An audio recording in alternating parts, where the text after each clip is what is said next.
아버지, 저들에게 귀한 찬양을 주님 앞에 드리게 하시고 이 시간 하나님께서 호세아 선지자를 통해서 우리에게 주신 말씀을 받습니다.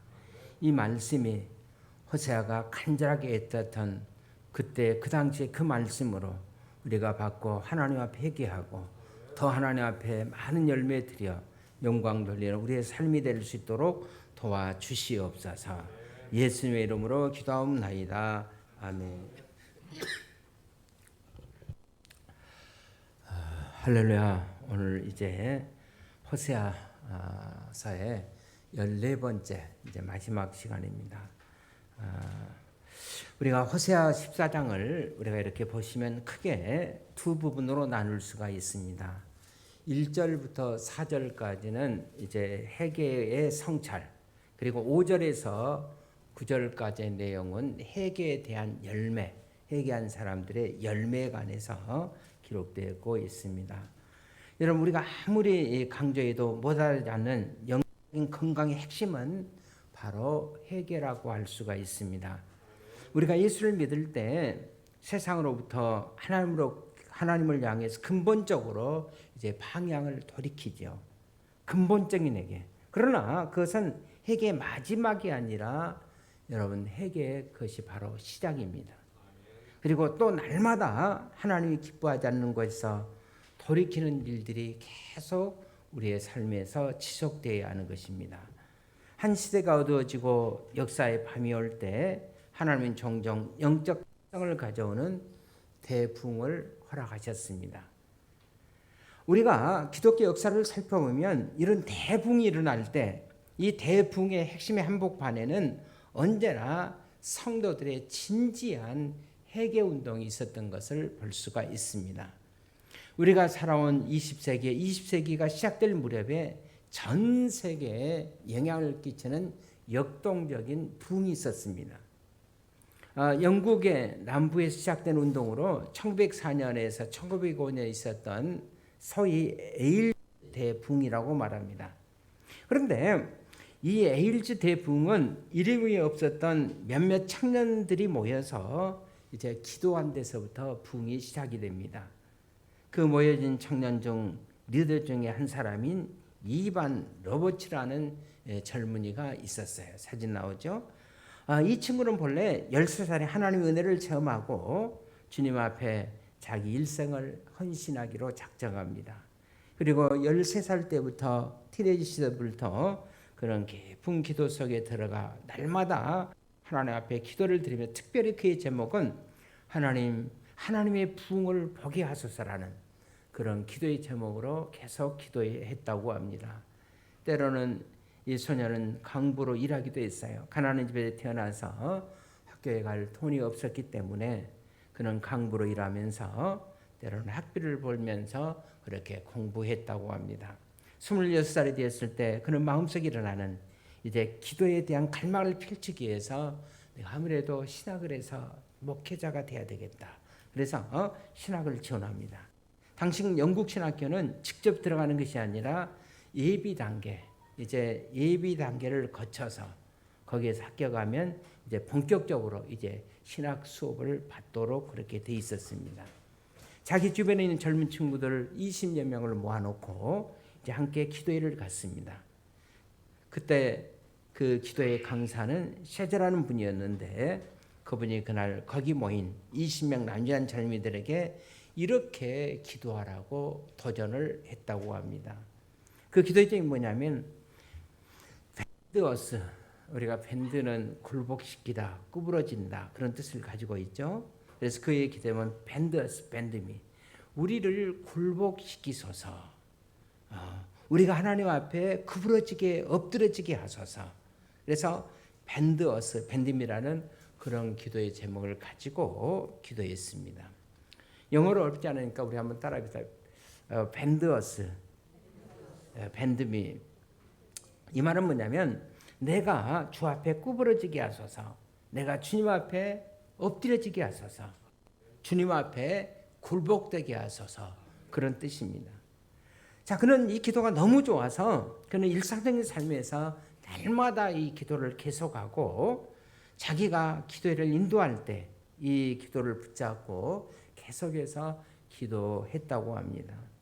어느 날 그가 이 기도를 하다가 하나님이 자기 마음속에는 죄들을 이제 보여주십니다. 자기의 모든 죄를 토하면서 회개하고 잡아가면서 주님 앞에 엎드렸어요. 올드미 밴드미, 하나님 나를 엎드려지게 하소서. 그때 갑자기 눈물샘이 터지고 눈물방울이 떨어지고 땀이 비오듯하고 그러면서 마음에 어떤 그 샘이 터지는 것 같은 그런 놀라운 마음속에 평화가 임했다고 합니다. 그런데 동시에 하나님을 알지 못하는 사람들의 여자의 얼굴이 계속 스쳐 지나가면서 떠오르기 시작합니다. 해결하지 못한 영혼들에 대한 두려움, 연민의 그런 정이 막 솟구치면서 갑자기 그 하나님을 알지 못하는 영혼들이 지옥에 하나둘씩 떨어지는 환상을 보기 시작합니다. 그를 위해서 계속적으로 기도할 때 거대한 이제 팔과 손이 나타나서 지옥으로 떨어지는 영혼들을 붙들고 있는 그런 모습을 보면서 갑자기 하늘의 공간에 이제 10만이라는 숫자가 등장합니다. 아, 하나님께서 내게 10만이라는 영혼을 전도하려고 하시는구나. 그렇다면 하나님 내게 10만 영혼을 전도할 수 있도록 은혜를 주옵소서. 실제로 그가 그 문자 그대로 그 기도가 응답이 돼서 에일즈 부흥운동이 일어나면서 5년 이내에 10만 명의 영혼들이 회개하고 주님 앞으로 돌아가게 됐다고 합니다. 자, 이반 로버츠는 이 기도회를 통해서 또 자기 고향 모리아라는 작은 교회에서 기도를 계속 시작했는데 이 기도회가 점점 불이 붙여지기 시작합니다. 그래서 에일스의 모든 교회들마다 기도회가 열리기 시작합니다. 회개 기도회가 열리기 시작해요. 그리고 심지어는 자기가 잠깐 이렇게 일했던 탄광촌에서도 기도회가 열렸다고 합니다. 수많은 가정들이 회개하고 가정이 회복되고 자발적인 금주운동이 일어나고 교회들마다 회개의 기도운동이 일어나기 시작한 겁니다. 그리고 이런 회심의 은혜를 경험한 사람들이 에일즈의 거리를 뛰어다니면서 복음을 전하는 전도자들의 모습을 보게 됩니다. 자, 이런 운동은 이렇게 에일즈 부흥운동은 영국 이제 전역으로 번져나갔고 거기서 멈추지 않고 그것이 나중에 영국과 당시에 식민지 관계를 맺고 있었던 인도에 가서 불이 붙고 그래서 인도에서 부흥운동이 일어나고 그리고 이제는 그의 부흥운동은 신대륙 아메리카 미국으로 번지게 됩니다. 그리고 1906년 소위 미국 LA의 아주사 스테이트라는 곳에서 대부흥운동이 일어나기 시작해요. 그리고 선교학자들은 1906년에 일어났던 이 부흥운동은 오늘날의 현대판 성령운동이었다. 그렇게 말합니다. 그리고 그 다음에 1907년에 이 에일즈 부흥운동은 미국을 거쳐서 드디어 그 부흥의 불꽃은 이제 한국으로 옮겨옵니다. 그것이 바로 한국 역사에 있어서 세계적으로 가장 큰 평양 장대인교회 대부흥운동이라고 할 수가 있습니다. 평양 대부흥운동은 처음에 선교사님들이 에일즈 부흥운동의 소식을 듣고 부흥을 삼았던 선교사님들이 이제 몇몇이 모여서 기도운동을 하는 데서 시작이 됩니다. 그리고 평양 장대인교회에서 길선주 장로님 또 목사님을 비롯한 거대한 이제 평양 대부흥운동이 폭발하게 된 거예요. 이런 한 시대를 일깨웠던 여러분 부흥운동의 핵심은 바로 어디에 있었는가? 회개에 있었어요. 자신들의 내면을 들여다보면서 하나님 앞에 토해내는 정말 간절하고도 진지한 회개가 있었습니다. 여러분 호세아 전체의 주제가 이미 회개라는 것을 이미 여러분들에게 누차히 말씀을 드렸어요. 오늘 이제 호세아서 마지막 14장입니다. 자, 이 마지막 장에 나오는 이 마지막 장에서는 다시 한번 우리에게 자, 회개를 성찰하라. 정말 내게 회개가 이루어졌는지 그리고 내가 회개가 이루어졌을 때 우리가 기대할 수 있는 놀라운 회개의 풍성한 열매를 이러이런 열매가 맺힐 것이라는 것을 보여주고 있는 말씀입니다. 여러분 오늘 살아가는 이 시대 속에서 우리에게도 여러분 이런 부흥운동이 필요하지 않겠어요? 저는 우리 목장교회도 이런 부흥운동이 필요하다고 믿습니다. 우리 민족에게도 이런 회개 부흥운동이 일어나라고 믿습니다. 이런 부흥이 우리 가정에도 여러분 일어날 수 있기를 주의 이름으로 축원을 드립니다. 이런 부흥, 이런 회개를 사모하는 여러분과 제가 되시기를 주의 이름으로 축원을 드립니다. 자, 먼저 이제 첫 번째 부분을 보겠습니다. 호세아서 14장 1절에서부터 이 4절까지. 자, 호세아는 다시 한번 우리에게 정말로 진지하게 내가 회개했는지 자신을 성찰하라 그렇게 얘기합니다. 첫 번째로 내가 정말 회개했는지 자신들을 돌아보고 성찰하라는 거예요. 여러분, 회개란 의로우신 하나님 앞에 우리의 불의한 것들을 인정하고 그 불의에서 떠나가는 것이 회개입니다. 먼저 우리 1절을 한번 같이 보실까요? 시작. 이스라엘아 내 하나님 여호와께로 돌아오라. 내가 불의함으로 말미암아 엎드러졌느니라. 자, 이스라엘아 내 하나님 여호와께로 돌아오는데 내 불의함으로 말미암아서 어떻게 됐어요? 우리가 지금 엎드러졌다. 불의함을, 우리의 불의함을 보고 고개를 들 수 없는 부끄러움으로 우리가 엎드러져 있다는 겁니다. 그리고 이 계속되는 2절 전반부 보십시다. 시작. 너는 말씀 가지고 여호와께로 돌아와서 아뢰기를 모든 불의를 제거하시고 선한 바를 받으소서. 자, 호세아 선지자에 의하면 회개는 자, 말씀이 지적하는 모든 불의에서 떠나서 이제 하나님이 기뻐하시는 선한 자리로 돌아오는 것. 그것이 회개라는 거예요. 이제 우리가 정말 이 불의함을 버리고 떠났다면 그동안 불의함으로 틀어져 버렸던 우리의 언어, 이제 우리 입술도 이제 우리가 새로워져야 돼요. 그래서 우리 입술에서는 하나님을 향한 여러분 뭐가? 찬양이 나와야 돼요. 진지한 회개 운동이 있었던 모든 것에서 여러분 찬양의 부흥이 있었던 것을 우리가 보게 됩니다. 우리 그 청신대 신대원 교수님 박용주 교수가 쓴 책 가운데 세계 부흥사라는 책이 있습니다. 이 책에서 보면 그런 에일즈 부흥 운동의 특성을 이렇게 증언합니다. 찬양은 에일즈 부흥 운동에 있어서 매우 중요한 역할을 하였다. 사람들은 계속해서 찬양을 불렀고 간증과 기도에 또 찬양을 불렀다. 사람들이 회심할 때마다 사실을 강구로 알렸고 그때마다 사람들은 하나님 앞에서 찬양과 영광을 돌려드렸다.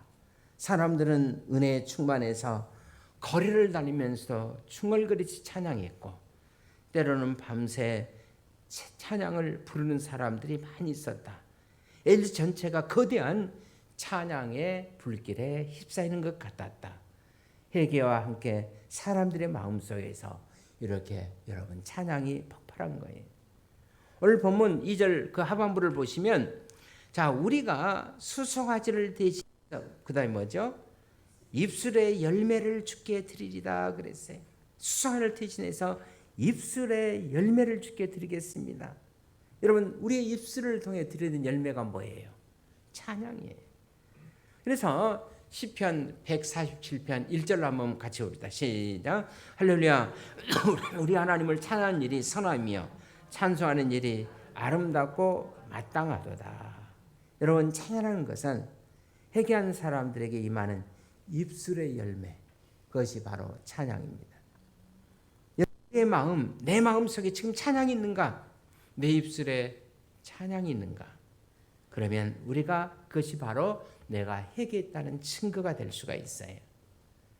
최근에 혹시 여러분 내 입술에서 찬양이 말라버리지는 않았는지, 내 마음속에 찬양이 메마르고 있지는 않는지, 그렇다면 혹시 그것은 우리가 회개를 거부하고 있는 증거일지도 모른다는 겁니다.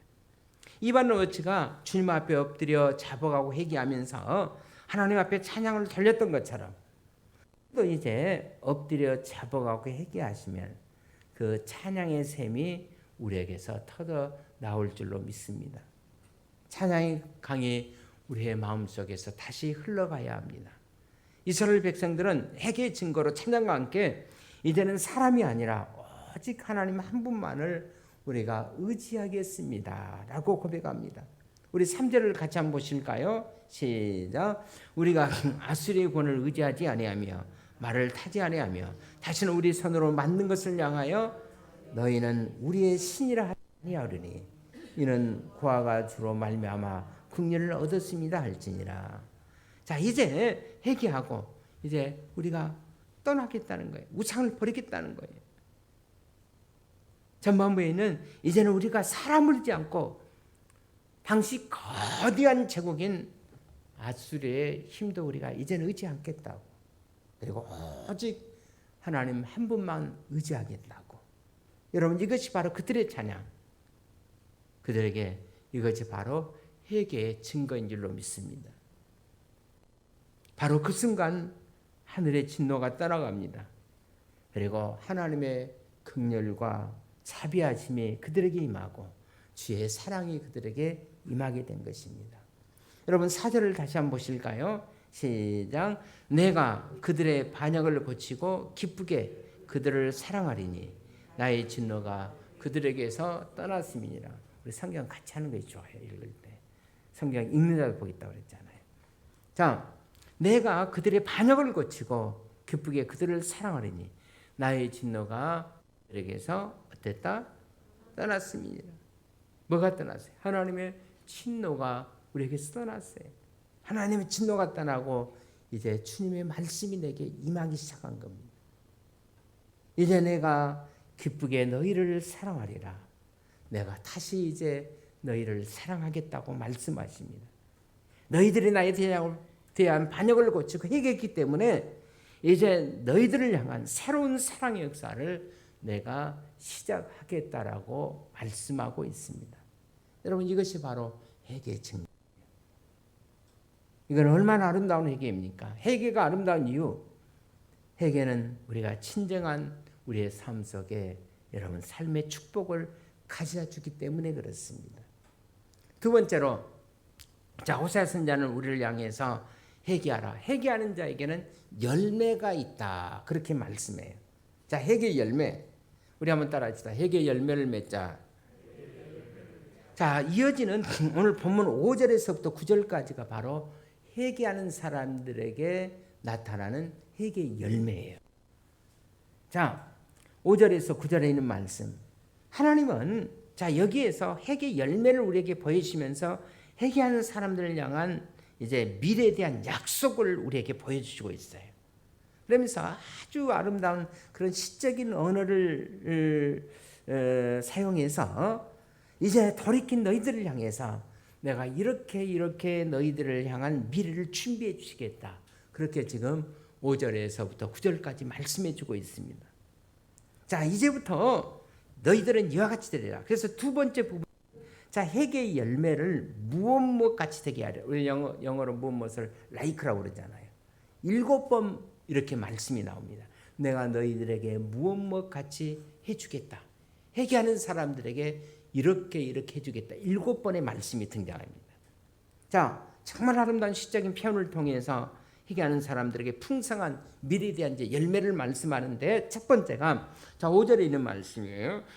너희를 무엇과 같이 이슬과 같으리니 그랬어요. 내가 너희들을 이슬과 같이 해주겠다. 내가 이스라엘에게 이슬과 같이 하겠다 그랬어요. 이슬과 같으리니. 여러분, 우리나라는 사계절이 있죠. 요새 이제 뭐 지구 온난화 때문에 사계절이 짧게 이렇게 돌아간다고 합니다만은 우리나라는 그래도 봄, 여름, 가을, 겨울 이렇게 사계절이 있어요. 그런데 여러분, 이스라엘은 사계절이 없어요. 열대지방이니까 우기와 건기로 나눠집니다. 우기에는 여러분 비가 많이 와요. 그러나 건기가 되면 온 땅이 다 말라버려요. 이런 관계로 식물들이 생명 있는 것들이 버텨내기가 아주 힘듭니다. 그런데 자, 이런 건기에, 비가 오지 않는 이런 건기에 고마운 역할을 해주는 것이 바로 뭐냐면 이슬이에요. 이슬이. 여러분, 비는 한꺼번에 왕창 쏟아지지만은 이슬은 언제 내리죠? 우리가 한숨 자고 나면 새벽에 이슬이 충분히 내립니다. 잎사귀에서 물방울이 조금씩 떨어질 정도로. 자, 이런 이슬이 광야에도 내리고, 그래서 이런 이슬은 이제 생명을 살리는 역할을 해요. 그런데 하나님께서 이스라엘 민족을 향해서 우상을 버리고 너희가 회개하고 이렇게 내게로 돌아오면 내가 너희들에게 먹과 같이 해주겠다. 내가 너희들에게 이슬이 되어주겠다. 그렇게 말씀해요. 저는 이 축복이 우리 목장교회 성도님들도 있기를 주 이름으로 축원을 드립니다. 이슬같이 되어주시는 우리 하나님 아버지, 내가 힘들 때, 내가 어려울 때 회개하고 돌아왔더니 이슬처럼 다시 우리를 회복해 주신 하나님. 그리고 두 번째, 또 5절에 있는 말씀에 보면 너희를 먹과 같이 해주겠다고 그랬어요. 백합화 같이 피겠고 그랬어요. 너희가 백합화 같이 피리라 그랬어요. 백합꽃 한번 보십시오. 아마 백합꽃 싫어하는 사람 없을 것 같아요. 저도 백합 좋아합니다. 장미꽃은 빨개서 예쁘고 그러나 조금 장미는 가시가 좀 있죠. 여러분 백합은 정말 아름다워요. 그 향기가 너무 좋지 않습니까? 은은하지만 아름다워요. 그리고 여러분 백합은 뭘 상징하는지 아세요? 순결을 상징해요. 깨끗함, 순결을 상징합니다. 자, 죄 많은 이스라엘 백성들이 죄를 지시고 그들을 순결한 백합처럼 새 인성으로 너희들의 삶이 다시 백합처럼 피어나게 해주시겠다. 여러분 얼마나 감동적이에요. 여러분 진짜 하나님께서 훔치 못하시고 깨끗하게 못하게 하실 사람은 없어요. 여러분 성경에 보면 7 귀신의 포로가 되어서 시달렸던 막달라 마리아 아시죠? 주님을 그녀가 만나고 나서 창녀가 이제 성녀로 변하게 됩니다. 옛날 여러분 성녀 마리아를 막달라 마리아를 그리던 화가들은 꼭 그 옆에 뭐를 그려놓냐면 백합과 함께 그녀를 그려놓은 것을 볼 수가 있어요. 우리에게는 놀라운 변신. 여러분 우리의 인생이 바로 백합처럼 향기롭게 그렇게 피어나게 해주시겠다. 어떤 사람에게 우리가 정말로 회개하고 돌아오면 하나님은 우리의 삶을 그렇게 백합처럼 피어나게 해주시겠다는 거예요. 백합같이 피리라고 그랬어요. 그 다음에 세 번째 약속은 우리가 회개하고 돌아올 때 레바논의 백향목같이 뿌리를 내리라고 그랬어요. 자, 5절 후반대로 옵시다. 레바논 백향목같이 뿌리가 박힐 것이다 그랬어요. 여러분 백향목의 자랑은 뭡니까? 아주 고든 기둥이에요. 한번 그림을 보십시오. 고든 기둥입니다. 그래서 옛날에 그 솔로몬 성전 지을 때 이 백향목을 많이 사용했다고 합니다. 백향목은 여러분 한이 있을 뿐만 아니라 백향목은 저 그림이 보는 대로 어떻습니까? 깊이 땅에다 뿌리를 내고 위로 이제 이파리들이 이렇게 가지로 이제 퍼져나가는데 마치 우산 비 올 때 우산을 피는 것처럼 그렇게 돼 있잖아요. 여러분 백향목은 네반에서 가장 우수한 품질을 자랑하고 있습니다. 그런데 지금 네반에 가도 그렇게 백향목이 많지 않다고 합니다. 이스라엘에 가면 백향목 나무들이 자라는 군락단지가 있어요. 정말 아름다운 군락단지입니다. 여러분 주 안에서 회복된 하나님의 백성들 그리고 네바논에서 백향목처럼 그를 뿌리를 깊이 내리고 그 다음에 기둥처럼 우뚝 서서 그 다음에 화려한 부채살을 펴고 사람들에게 길을 오가는 나그네들에게 그늘과 안식을 제공합니다. 그래서 6절에 보면 그의 가지는 어떻게 하고 펴지며 그랬어요. 가지는 펴진다. 이것이 바로 여러분 백향목의 특성이라고 할 수 있습니다. 아름다운 그늘, 아름다운 향기를 제공하는 백향목. 그렇다면 여러분 우리의 존재가 이웃들에게 안식이 되고 향기로운 냄새를 치고 백향목이 되라는 그 약속의 말씀입니다. 어떤 사람에게 회개하고 하나님 앞에 돌아오게 하면 내가 너희들을 백향목같이 해주시겠다. 다시 말하면 백향목처럼 그렇게 아름답고 귀한 존재로 만들어 주시겠다는 겁니다. 그 다음에 네 번째로 회개하는 사람들에게 6절에 보십시오. 아름다운 무엇과 같고 감람나무와 같고 그랬어요. 아름다운 감람나무가 되라. 여러분 감람나무의 아름다움은 물론 끈질긴 생명력이라고 할 수가 있습니다. 그러나 감람나무도 사실은 그렇게 아름답지는 못하지만은 그래도 아름다운 나무가에 속합니다. 그리고 무엇보다도 감람나무는 여러분 생명력이 질기다고 하죠. 우리가 성지순례 이스라엘 가보면 겟세마네 동산에 가면 2000년 이상 된 이제 감람나무들을 거기서 많이 볼 수가 있다고 합니다. 인생은 여러분 찰나의 순간, 한순간의 아름다운 쾌락을 추구하지만은 평생의 아름다움을 추구하는 인생은 그렇게 많지 않아요. 평생의 아름다운 향기를 바라는 인생, 이것이 바로 여러분 감람나무의 인생입니다. 회개한 사람, 회복된 사람은 여러분 푸른 모처럼, 감람나무처럼 내가 오랫동안 그들을 그렇게 내가 아름답게 사용하리라는 말씀이에요. 저는 우리 목장교 성도님들이 이런 귀한 감나무 존재 같은 성도님이 되시기를 주의 이름으로 축원을 드립니다. 감람나무는 오이를 생산해서 우리 인생들에게 말할 수 없는 유익을 가져다 주죠. 너희가 바로 이 감람나무처럼 아름다우리라. 얼마나 아름다운 약속이 이 말씀에 있는지 모릅니다. 그 다음에 다섯 번째로 회개한 사람의 7절에 보면 자 그들은 곡식같이 풍성할 것이며 그랬어요. 곡식같이 풍성하리라. 여러분 추수를 기다리는 농부에게 알알이 풍성한 열매를 맺고 있는 여러분 가을 들판에 한번 곡식들을 한번 생각해 보시기를 바랍니다. 비록 한때 죄를 범하고 한편 삶이 됐을지라도 우리가 회개하면 그리고 회복하기만 하면 이렇게 열매 맺고 풍성한 열매 맺어 이웃들과 나누는 풍성한 그런 곡식처럼 우리를 그렇게 되게 해주시겠다고 말씀하세요. 건조하고도 황폐한 메마른 땅, 생명의 징조가 없었던 땅에 비가 내리고 이슬이 내리게 하시고 그리고 마침내 알날이 익은 이 곡식들로 부활하는 이 환희의 창가를 보십시오. 여러분과 제가 정말 회개하고 돌아오면 이런 풍성한 곡식이 알날이 맺혀 있는 것처럼 우리의 인생을 하나님께서 그렇게 사용해 주시겠다라고 지금 호세아 선지자를 통해서 말씀해 주시고 있는 것입니다. 자, 여섯 번째. 자, 회개하는 사람들에게 어떤 열매를 주시는가? 자, 포도나무 같이 꽃이 필 것이며 그 향기는 레바논의 포도주 같이 되리라 그랬어요. 자, 포도나무 같이 꽃이 피고 포도주 같이 되리라. 여러분 포도나무의 자랑은 꽃이 아니라 열매예요. 아름다운 열매를 맺어서 그 열매를 통해서 사람들의 식욕을 돋굽니다. 그리고 포도주는 우리의 건강을 이롭게 만들죠. 여러분 예로부터 레바논의 포도주는 세계에서 가장 유명한 극상품 포도주로 이렇게 세계적으로 알려져 왔습니다. 우리는 보통 포도주 산지 그러면 불란서 이렇게 생각하지만은 그런데 불란서가 그 포도주를 주로 재료를 어디서 가져오냐면 포도를 레바논에서 많이 가져온다고 합니다. 왜냐하면 레바논은 한때 프랑스의 식민지였거든요. 그래서 레바논의 여러분 포도주가 유명해요. 포도주로 만든 우리의 삶을 지금 오늘 성경은 예찬하고 있다. 삶의 의미를 나누고 서로 격려하고 포도주를 높이 들고 사람들이 어떻습니까?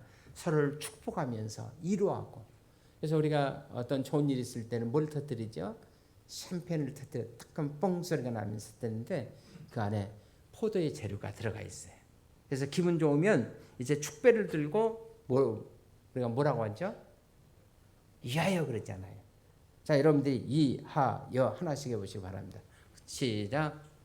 그러면 이대하신 하나님의 영광을 이는 이하여. 진짜 좋은 말이네요. 여러분 이하의 뜻이 그거예요. 이대하신 하나님의 영광을 이하여. 그것이 이하예요. 그렇습니다. 자, 나는 포도나무라 너희는 가지라. 여러분 가지 되는 우리 인생들이 포도나무이신 우리 주님 앞에 붙어 있어야 그래서 풍성한 열매를 맺을 삶. 우리의 삶이 바로 그렇게 되리라고 믿습니다. 이것이 바로 어떤 사람이에요? 회개하는 사람들에게 그렇게 할날이 포도나무처럼 열매를 맺게 해주시겠다. 그다음에 일곱 번째로 마지막으로 너희들은 회개할 때 내가 뭐처럼 되게 하리라? 푸른 잣나무처럼 되게 하리라 그랬어요. 여러분 8절에 보시면 나름 푸른 잣나무 같으리니 내가 나로 말미암아 뭘? 열매를 얻으리라 그랬어요. 여러분 잣나무의 특징이 뭡니까? 푸르름이에요. 무한한 생명을 가지고 있어요. 여러분 잣나무 하면 우리나라에 어디가 많죠? 가평. 가평 중에서도 우리가 자주 옛날에 갔던 하늘산 기도원. 거기 아주 그 잣나무들이 뒤에 쭉 있잖아요.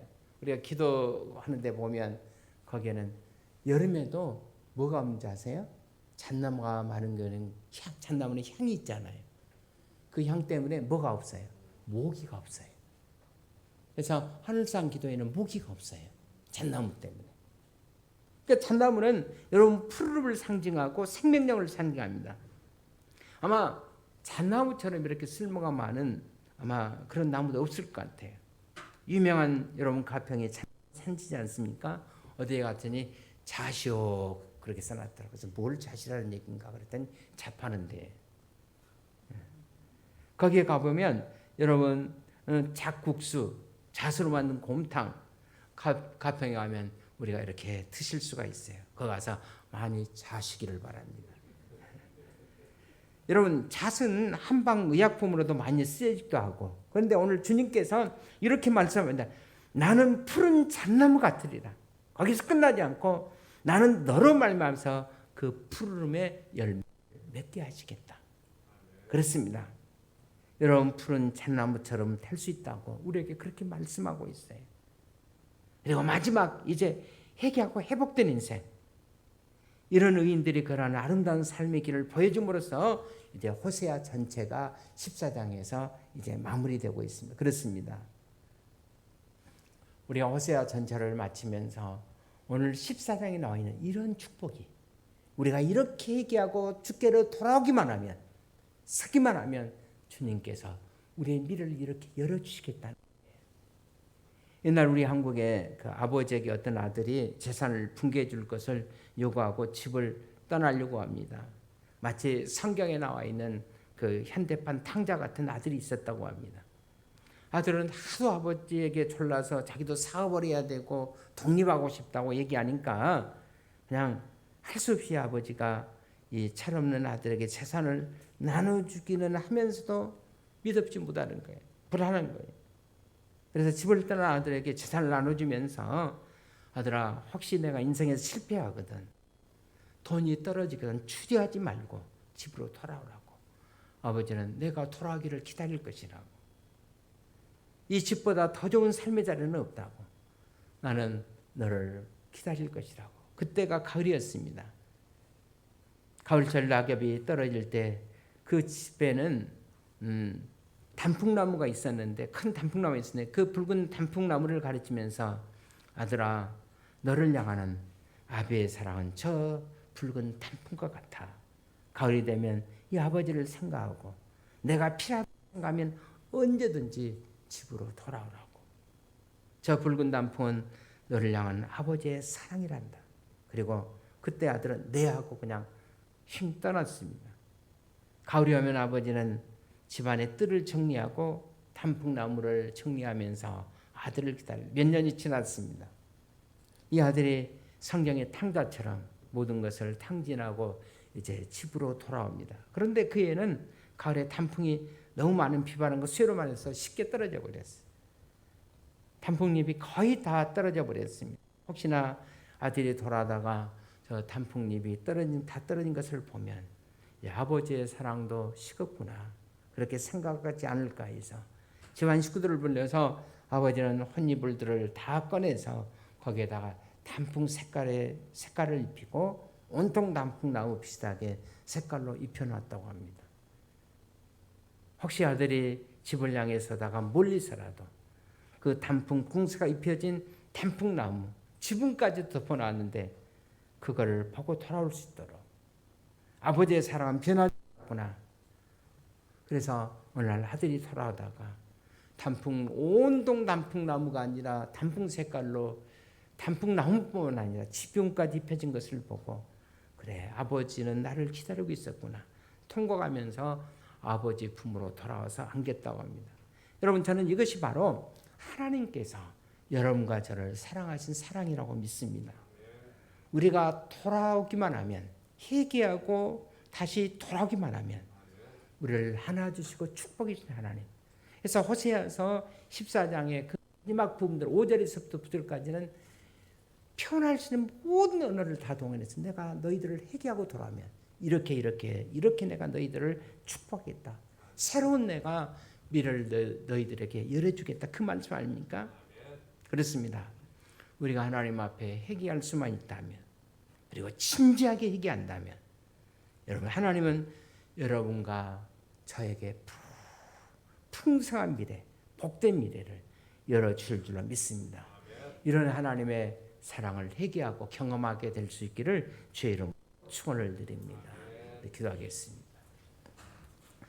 하나님 아버지 감사합니다.